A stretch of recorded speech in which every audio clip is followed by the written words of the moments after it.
Hey everyone, I'm Kate Kennedy and I'm here with day 79 of 100 Days of Kane, PA.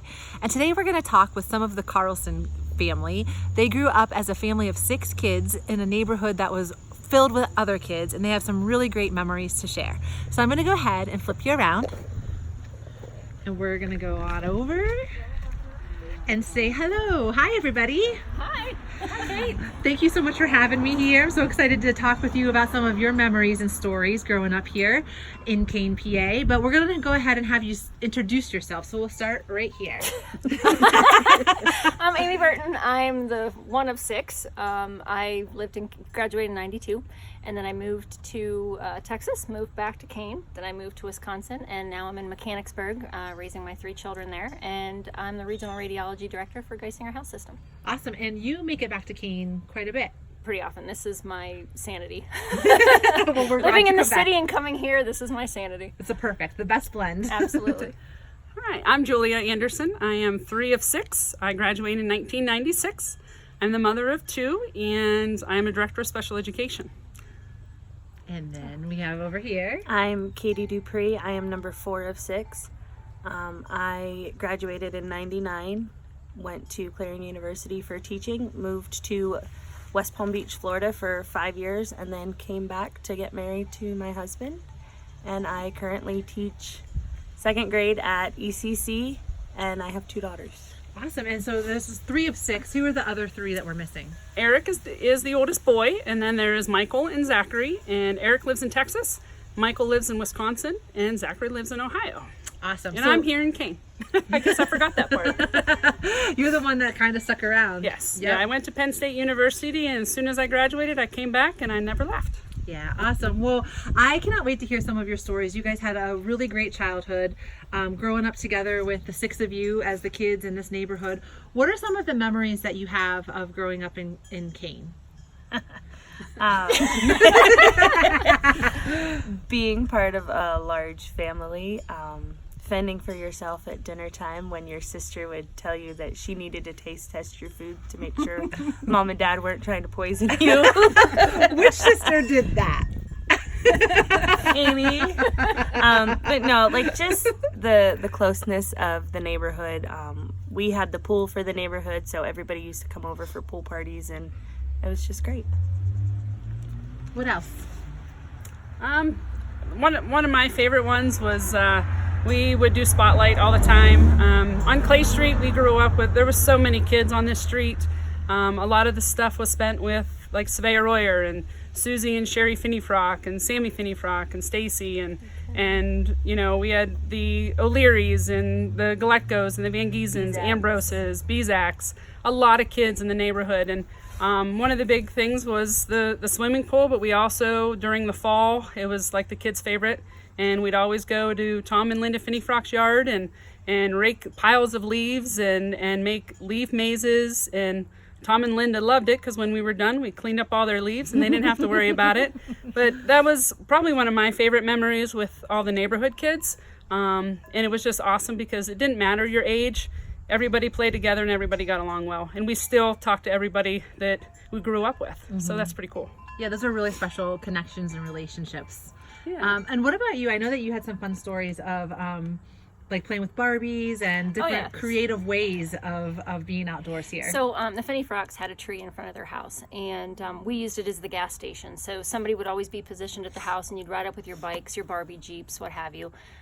Sherry Finney-Frock and I were best friends ever since we were 3 years old. Still are. We proved 100 times over that we will wobbles don't fall down. And she had the best Barbie collection, so we would always play Barbies on their front porch, and the Barbie fashion plates and what have you. But then we also had the secret place out back in the alley, and we called it Bamboo Forest. And Sherry and I, and then my sisters and all my brothers and everybody in the neighborhood would go back there, and we would hack down some trees and make a little magical tree house out back in the Bamboo Forest. And then also in between the O'Hara's and Finney-Frock's house, there was another big kind of, I don't know what you call it. We just called it the Magic Tree House. Magic Tree House, I guess. And everybody had a room, and everybody kind of created a bedroom and a playroom. We had a kitchen, and we spent hours in there.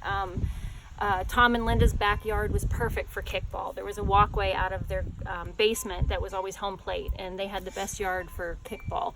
At night, you had 15, 20 people playing Spotlight. It was really a great neighborhood to grow up in. I wish that, that it was still that way for my kids, because I always tell them the stories, and it's just not that way anymore. But we really had a good time. That's awesome. Yeah, I love that. And we were talking earlier about Clay Street School. I know that you didn't get the chance, but the two of you started out in Clay Street School.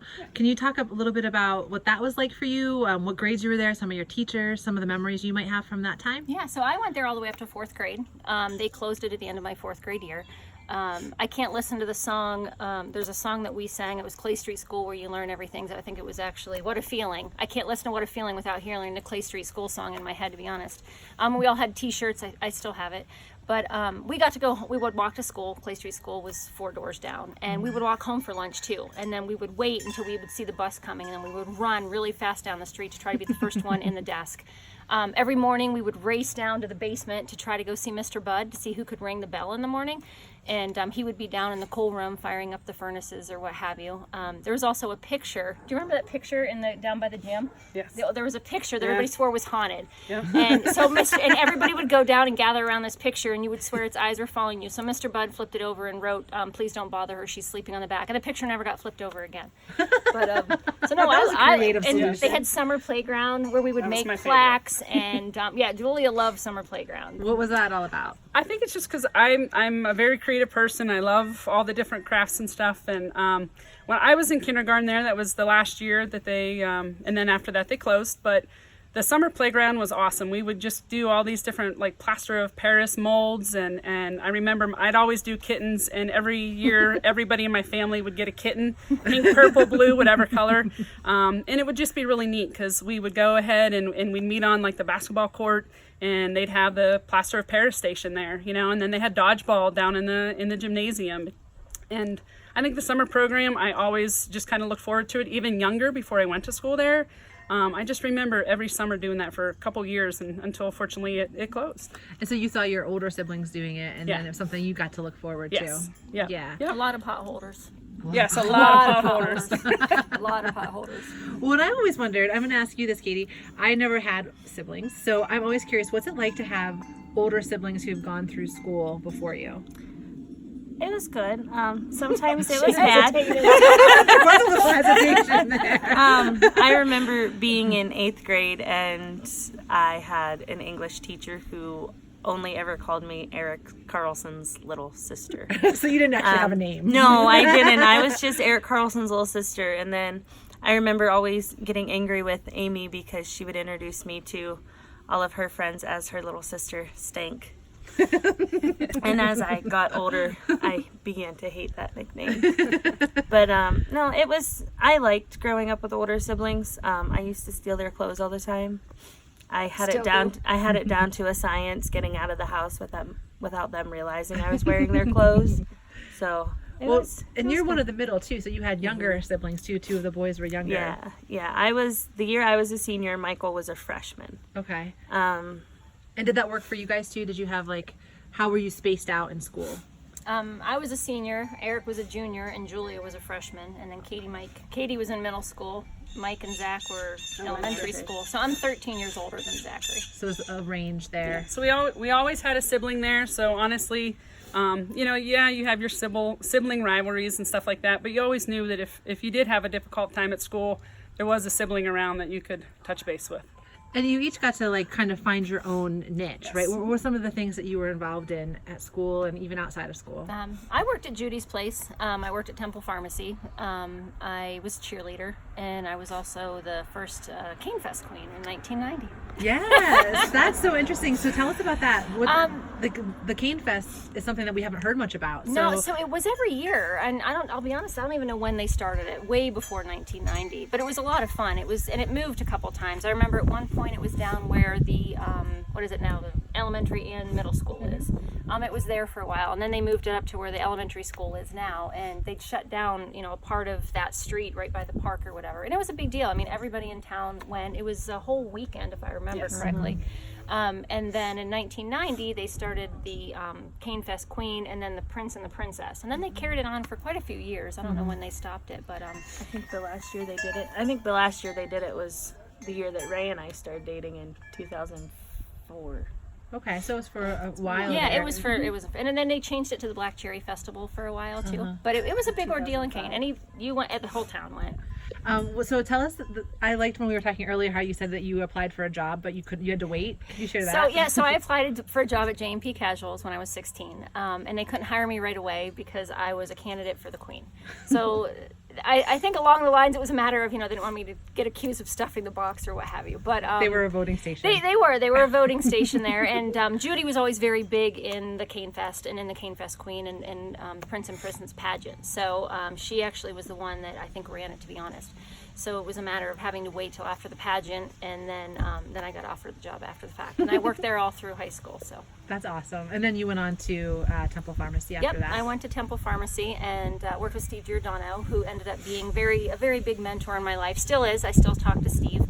Steve and my mom were a very integral point in me going into healthcare. So That's awesome. yeah. And what were some of the things that you were involved with? I played basketball for the most of the part, and then I actually filled my big sister's shoes, and I was working at J&P Casuals, and then also at Judy's Place when the hands changed over. So Judy's Line, it was a huge part of my life, as well as my sister's. So that was kind of cool to carry on that piece of history. Then I was in basketball for numerous years, and a lot of like charity type events, church, things like that, and being the part of the family that we were all very much involved in community stuff. So a lot of my time was spent doing that as well. Awesome. I didn't work at Judy's Place. I played softball when they first started the female softball league for high school. It wasn't part of the school. It was a separate entity, but I played softball for 2 years, and I worked at Tarbenders in the kitchen. I started off on Fridays just making salads, and then once I turned 16, I worked there Monday through Friday as the cook. So Tuesdays were our wing night, and I got to see lots of people on Tuesdays. I'm sure, yeah. But yeah, no, I didn't follow in the Judy's Place footsteps. Well, I went to food service. At one point, Michael was the dishwasher. Yeah. You were the cook, and I waitressed and bartended at Tarbenders at the same time. Oh, jeez. Yeah. We worked for. I was not in food service. I was not in food service. No. Well, it's cool how you guys each did your own thing, but you also had times where things overlapped or carried on. So that's so great. And then I know just from experience that you guys as a family would always enjoy the outdoors. What are some of the memories and stories that you have of being outside when you were growing up here in Kane? Camping. Camping. Red Bridge. One of my favorites that I actually kind of still do with my kids is another neighborhood thing, and it was always a family thing too, is we would go up to the Lutheran home in the Trussels, and we would go ahead and go monarch caterpillar hunting.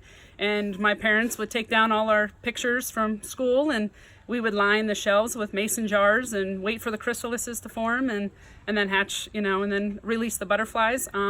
And my kids are grown up, but that's something that we still do, and they love doing it. And actually, we've got probably about a dozen chrysalises sitting at home right now, just kind of waiting. So That's cool. Yeah, it's just kind of a cool tradition that the neighborhood did. Kathy O'Hara and her sister Diane would actually, they'd come up and take us up there, and the neighborhood would bring back a whole bunch of monarch caterpillars. So that was always fun for me. I was excited. I forgot about Yeah. that. That was awesome. What else? And you said camping at Red Bridge. We always went that was always camping in interesting. August. We always had my birthday party at camp. That's fun. Oh my gosh, it was great. I loved it because we had the reservoir to swim in and so much to do. We always So, got the same yes. campsite. It had these three big rocks that my mom would always. Site 23. Yep, Site 23. And we had these three big rocks, and my mom was always, the one was always the cooking stone. And camping with 8 people was interesting. Our camper didn't sleep 8. So my dad had a truck, and he would back it up to the camper, and I had a mattress in the back. And he backed it up to their side so I wouldn't be able to sneak out. So dad had the truck right up to where him and mom slept. So he'd hear if it opened or not. So if I had to get out in the middle of the night, he'd be like, "Are you all right?" "Yep, I'm good, Dad." It was always outdoorsy. We loved camping, but another favorite was always campfires. Actually, Kate Kennedy and her family, when they moved to town, we were kind of inseparable. Every weekend we'd have fires out at Kathy and Denny Littenauer's house, and Happy Trails was sung numerous times over. And to be honest, that's something that even we all still do. We still have campfires and things like that, and we still have all those connections with all the friends, and we're still all just family. Yeah, that's awesome. And the drive-in was always interesting. The drive-in was Taking 8 people to the drive-in. was So fun. that actually happened. Oh yeah. Oh yeah. Yeah, We I had actually a big worked conversion there. I there. actually worked in the snack bar at the drive-in. You worked everywhere. I did. I did. I worked at the cable office. I worked at the Elks. I worked at I worked at the grocery, Quality Market. Yeah, I worked a lot of places. But we would go out to the drive-in, and I actually worked in the snack bar. So it's like you'd see your whole family come in, and then you're cooking all this. Get and, embarrassed. You know, and people eat a lot, and then it would embarrass you. You know, because I was in high school, so I thought I was cool, and they'd all embarrass me. So. But it was. So And you good. loved it, I bet. I loved it. She still does. I still embarrass her every chance I get. It's all that payback Yes. karma. It's all out of love. I love that. All right. Well, these are some great memories, some great stories. And, you know, it's just so fun to hear about being a bigger family growing up here in Kane in this great neighborhood that you did. Is there anything else that you wanted to share that you didn't get a chance to, or anything else that you can think of? I think just our parents. I mean, I think the reason we do carry on what we do, we were just very involved. I mean, in the community, you know, everybody knew Judy Kane, Dave Carlson, the waterman, the nurse, you know, Everybody still knows them. and everybody still does, you know, and I think just all their community involvement and everything, we all still are involved very much in the community, and so are, you know, my kids, you know, church, Katie's, you know, everybody. It's just nice that when we do go places, you know, we know a lot of people, and they know a lot, you know, a lot about us too, and not only is it an awesome neighborhood, an awesome family, but we do have an awesome community. So Yeah, you're connected. You're Yes, really right. connected. Yeah. And our parents were strict, which wasn't at the time wasn't easy, but looking back, thank goodness Yeah. they had to be, and we wouldn't be half of who we were if it wasn't for them. Yeah. But they've always been supportive. Like when Ray and I decided to move to Florida, his mom was very upset, but like my mom and dad knew this was something we had to do, and they've always been very supportive. When we moved home, they let us crash here until we bought my grandma Caroline's house. So Yeah. it's just been nice having that close-knit family, that close-knit community. Yeah, that's awesome. Well, you guys and your parents as a family, you guys have definitely contributed a lot, and I think it's great that the two of you are here and that you get to come back and visit for sanity's sake. Much needed. All right, is there anything else before we go? Oh, we could talk for hours, but you know. I know you have great stories though. So, all right, well, thanks for your time today, and yeah, just appreciated a little insight into your growing up here in Kane. thanks, Kate. All right, everyone. Thank you so much for tuning in. Isn't it so fun to hear what it was like to be a big family growing up here? There's so many memories that I'm sure many of you could connect with. And so I would love to hear, again, just what are some of the things that you love to do growing up that you still do now? And if you don't live here anymore, what are some of the things that when you come back home you like to see and do? Go ahead and comment below. Thank you again for tuning in today, and we'll see you again tomorrow for day 80.